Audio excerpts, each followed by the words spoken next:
Naramdaman ng magkaibigan ang tila nag-iibang tunog ng makina ng dala nilang kotse. Lalo na si Eileen dahil siya ang nagmamaneho. Ramdam niyang hirap humatak ang makina. Eileen, wag naman tayong ititirik dito ng kotse mo. Huwag sa ganitong lugar. Takot at nagmamakaawang sabi ni Rosie. Huwag kang umarte ng ganyan. Lalo akong kinakabahan eh. Kasi naman tingnan mo. O maggagabi na. Tapos parang uulan pa. Pag itinirik tayo rito ng kotseng ito, patay tayo. At di kawasay nagpasikdo-sikdo nga ang tunog ng makina. Kumalog-kalog ang katawan ng kotse na parang nangingisay kumbaga sa tao. Pagkuway tuluyan nang namatay ang makina. At ayaw nang umandar ng tangkain ni Eileen na paandarin. Ayan, nagdilang demonyo ka, tumirik na nga tayo. Ilang ulit pang sinubukan i-start ni Eileen pero ayaw na talagang umandar. Paano tayo ngayon? Ani Rosie na parang batang nagpapadyak sa lupa nang makababa sa kotse. Mas relax si Eileen. Nagkabit siya na balikat tuloy sa sakbat sa kanyang traveling bag na kinuha mula sa backseat. We have no choice but to find help. Sinakbat na rin ni Rosie ang kanyang bag. Saan nga tayo maghahanap ng tulong? Sa paligid-ligid tsak namang may makikita tayong bahay dito sa palibot. Etong kotse mo, nagbuka uli ng mga kamay si Eileen. Sira ang stereo niyan. Ang seat cover luma na rin. Tapos ayaw pang umandar. Hindi nila mananakaw yan. At nagpatio na itong maglakad. Halika na. Kailangang makakita tayo ng matutuluyan bago tuluyang kumagat ang dilim. Mukhang uulan pa. Kaya nga magmadali tayo. Ayun oh. Maluwang ang ngiti ni Rosie nang matanaw ang lumang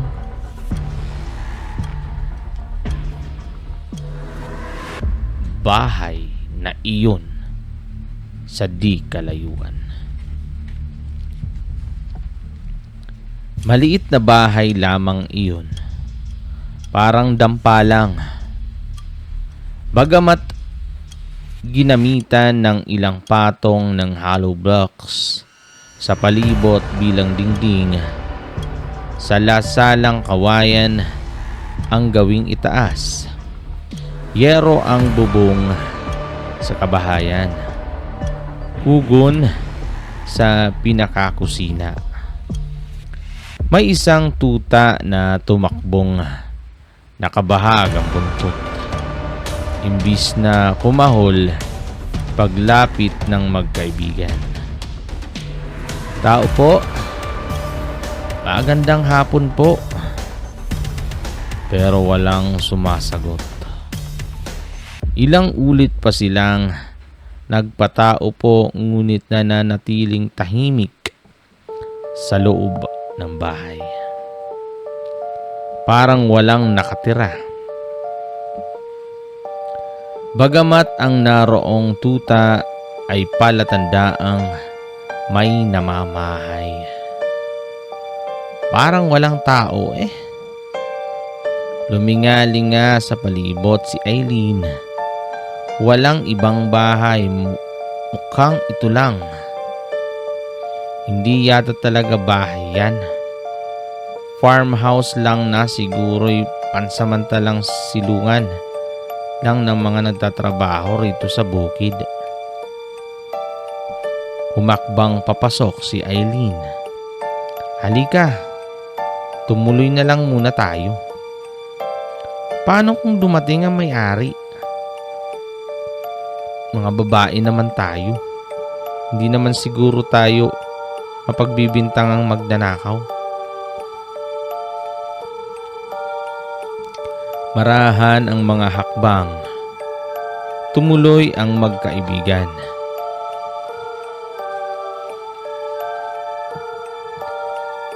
Itinulak ni Eileen ang pintong sawali. May isang papag na kawayan sa loob. May nakasabit na sombrero sa dingding. May gapak na pantalong maong sa may ulunan ng papag. Sa kusina, may banga ng tubig na inumin. Sa labas, nagsimulang pumatak ang ulan. Mabuti na lang ay may masisilungan tayo, ani Eileen, nang makainom ng tubig. Dito tayo magpapaumaga. Ha? Makakatulog ka rito? Rosie naman, puro ka naman reklamo pwede ba? Pagtiisan natin kung ano ang available para sa atin. Hindi ko naman ginustong magkaganito tayo. Sino ba ang nagyayari ito? Ikaw naman, di ba? Oo nga, ako, pero akalain ko ba naman na umalis na pala rito ang taong gusto kong makita? Dapat kasi siniguro mo muna narito nga ang high school friend mo. Ang kaso, sa sobrang excitement mo, basta na lang tayo nagbiyahe. Huwag mo na akong sisihin, pwede ba? Friend, narito na tayo Magpaumaga na tayo rito at maghahanap ng mekaniko bukas para maayos ang kotse. Hindi na lang umimik si Rosie. Epektibong pamamaraan nila iyon kapag nagkakapikunan. Mananahimik na lamang ang isa para di na lumawig pa ang pagtatalo. Halika, ani Eileen, na reconciliatory ng tono. Maghanap tayo ng makakain sa kusina. Baka meron. Gutom ako Yoko, ikaw na lang. Nagtatampo pa rin ang kaibigan. Alam ni Eileen. Nasinghalan kasi niya. Sorry na, sabi niya sabay hawak sa braso nito. Kasi naman tinataranta mo ako Mukhang kalmado lang ako pero sa totoo lang, gusto ko na ring magpanik. Magsasalita sana si Rosie pero sabay silang napahawak sa ilong. Naamoy mo ba ang naaamoy ko? Suminghot-singhot si Eileen. Oo nga, ang baho. Parang may pesting daga. Palakang bukid siguro. Siguro nga. Halika sa kusina. Samahan mo ako. Kumakalam ang sikmura ko. Baka may makakain kahit ano. Nagbungkal sila sa kusina. May palayok na nakasalang pa sa kalan, pero wala itong laman. May isang kaldero na nakasabit sa tapat ng abuhan. Tinansya ni Rosie ang bigat niyon. Mukhang may laman ang isang ito. Mabigat eh. Tanggalin mo sa sabitan, utos ni Eileen. Baka magalit ang may-ari pag pinakialaman natin. Hihingi na lang tayo ng pasensya. Gutom na talaga ako. Aalukin ko lang ng bayad ang may-ari. Bahala ka. Tinanggal iyon ni Rosie sa kinasasabitan. Natakam sila pareho na makita ang laman niyaon. Pinatuyong adobo. Namula-mula at nagmamantika pa ang karne. Ay, ang sarap niyan. Teka, wala bang kaning lamig dyan? Naghagilap sila. Sa banggirahan, nakita nila ang kalderong saingan. Meron niyang kaning lamig. Pagtiyagaan na natin ito. Inulam nila ang nagmamantikang adobo. Natatawa sila pareho sa sarili habang kumakain. Para tayong PG, as in patay gutom nito, sabi ni Eileen. Pero sa totoo lang, PG talaga ako ngayon. Akalain ko ba naman na wala man lang tayong madaan ng restaurant along the way, tapos nasiraan pa tayo. At least linisin natin itong pinagkainan natin, sabi ni Rosie, para hindi magalit ang may-ari. O kaya saingan natin ng panibago para naman may makain siya pagdating niya. Nang makakain si Rosie na ang naglinis ng kaldero. Naghanap siya ng basurahan kung saan ilalagay ang tutong na natira. Ayun ang basurahan, oh. Binuksan ni Rosie ang basurahang drum sa makalabas ng pinto ng kusina para itapon ang tutong. Pero bigla itong natutop ang ilong at bibig nang mabuksan ang basurahan. Umalimbukay ang napakasangsang na amoy. Pagko ay napatili si Rosie dahil sa nakita sa loob ng drum.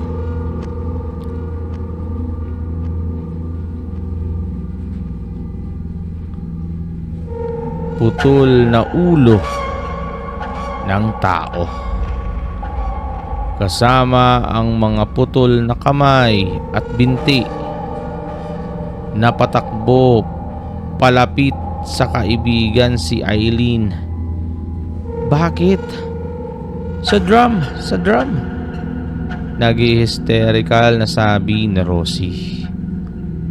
Dinungawan ni Eileen ang drum at nang hilakbot siya, putol-putol na katawan ng tao ang nakita niya. Hindi na nagdalawang isip si Eileen. Rosie, takbo! Umalis tayo sa lugar na ito. Hindi ito tirahan ng ordinaryong tao. Malakas ang kutob kong bahay ng aswang ang napuntahan natin. Ano? Oo. Katibayan ang putol-putol na katawan ng tao sa loob ng drum.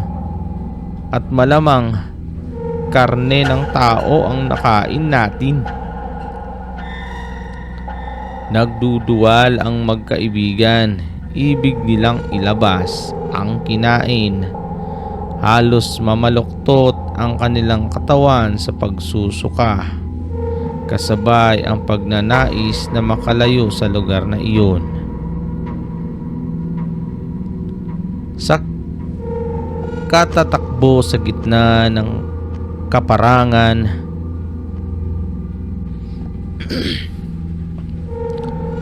humantong sina Rosie at Eileen sa isang munting sementeryo.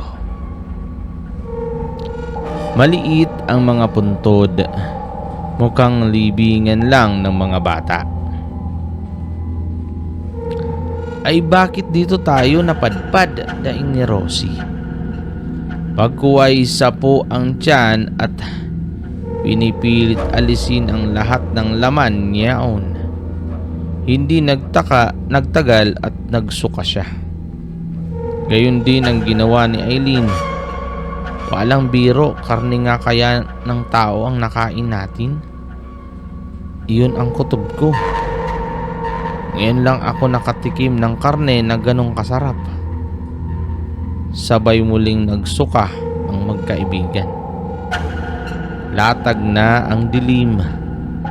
Maya-maya pa, lalaganap ang karimlan at lalong magiging katatakutan ang kinaroroonan nilang lugar. Eileen, paano na tayo ngayon? Mukhang naligaw na tayo. Okay lang na maligaw tayo, pero wag sana tayong masundan ng aswang. Aswang? Tiyak na bahay ng aswang ang nakita natin kanina. Ha? Kung di siya aswang, bakit siya kumakain ng karne ng tao? Lalong nangaykay si Rosie sa takot. Maya-maya nga'y laganap na ang dilim.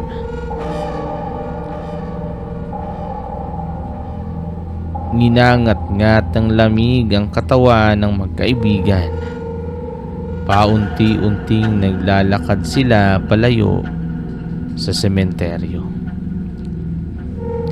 Saan ba tayo pupunta? Umiiyak ng tanong ni Rosie. Kahit saan, basta kailangan lang natin makalayo. Nang di kawasay, makarinig sila ng mga boses. Dalawang lalaki ang nag-uusap.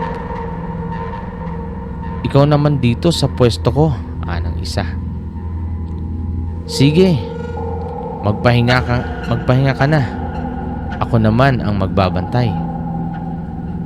Nagkatinginan sina Eileen at Rosie. Dalawang sundalo ang natatanaw nila. Ligtas kaya sila sa dalawang ito?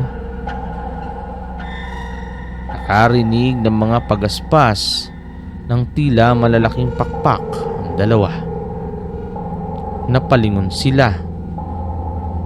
Sinuyod ng tingin ang kalangitan at naaninag nila sa dilim ang dalawang dipakpak na nilikha. Ayun ang dalawang pangahas. Sigaw ng isa sa dalawang aswang. Itinuro nito sina Rosie at Eileen. At di kawasay, sumisid ng lipad pababa ang dalawang kampon ng dilim.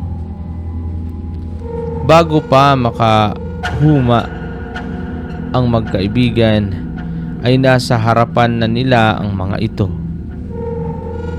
Kayo ang dalawang pangahas na pumasok sa bahay namin, di ba? Magbabayad kayo, sabi ng isa pa. Patawad po, patawarin po ninyo kami, sabi agad ni Rosie. Umiiyak. Nangangatal din sa takot si Eileen. Kung gusto nyo po, babayaran namin ang nakain namin. Pagmamakaawa niya. Hindi yon. Natuklasan nyo ang lihim naming mag-asawa. Hindi nyo kayang bayaran yon. Ngunit bago pa makadaluhong sa magkaibigan ang dalawang aswang, ay heto na ang dalawang sundalo. Nakatutok sa mga ito ang mga baril. Pagkuway sabay pang nagpaputok pa itaas. Tantanan nyo sila.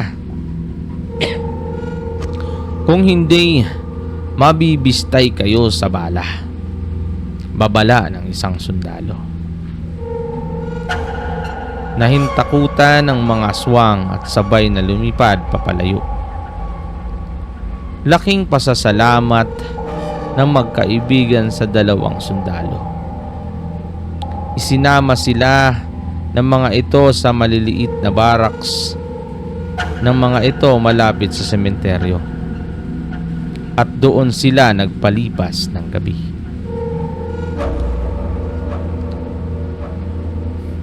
Inihatid pa sina Eileen at Rosie ng dalawang sundalo sa kinaroroonan ng kotse nila pagsapit ng umaga. Sa tulong ng isang napadaang magsasaka, nakakita sila ng mekaniko. Kung kagabi pa kayo'y narito, saan kayo nagpalipas ng gabi? Nagkuwento ang dalawa, pati ang karanasan nila sa aswang ay ikinuwento nila, pati na ang pagkain nila ng karne ng tao. Nayari nyo pala ang mag-asawang Baste at Azon, anang mekaniko. Aswang talaga ang mga yun at sinasabing kumakain talaga ng tao. Gusto uling masuka ng dalawa. Nahabol ho nila kami pagtatapat ni Eileen. Mabuti na lang at tinulungan kami ng dalawang sundalo. Natigilan ang mekaniko. Sundalo? Oho, dalawang sundalo. Napailing ang mekaniko at napapalatak. Sina Sarhento Kapulong at Sarhento Sarmiento ang nagpakita sa inyo, mga ining. Dalawa silang veterano ng World War II na parehong taga rito. Sinabi na talagang nagpapakita nga raw ang dalawang yan sa mga taong nasa panganib. Nagkatinginan sina Rosie at Eileen. Ibig yung sabihin, multo ang dalawang veteranong sundalo ang nagligtas sa amin? Nakangiting tumango ang mekaniko. Oo, hanggang sa kabilang buhay ay bayani sila. Tahimik ang magkaibigan sa biyahe pabalik sa Maynila. Sa isip, tahimik nilang pinasasalamatan ang Diyos sa buhay. Nabuhay pa rin silang makakabalik sa piling ng kanilang pamilya. Hindi nila alam kung paano ikukwento ang naging karanasan. Una ay sa aswang, ikalaway kung paano sila nailagtas ng mga multo sa kamay ng mga kampon ng dilim. Ano ang iniisip mo? Baling ni Eileen sa kaibigan. Kung ano ang iniisip mo, yun din ang iniisip ko, tugon ni Rosie. Iniisip ko, aswang na rin kaya tayo? Nagkapalitan sila ng tingin. Pagkuway sabay na napabunghalit ng tawa. Kaloka. Hindi na ganon nasasalin na pagiging aswang, ha? Iisa lang ang tiyak. Di na sila babalik sa lugar na iyon. Hindi na muling isusugal ang kanilang buhay. Sa ngayon ay sa Amerika na naninirahan si Rosie. At si Eileen ay nakapag-asawa ng Hapon. Ang ugnayan nila ay sa pamamagitan na lang ng chat sa internet. Lagi bahagi ng kanilang chat ang naging karanasan nila sa aswang at sa multo. At salamat, hindi nga sila nasalinan ng sakit ng aswang.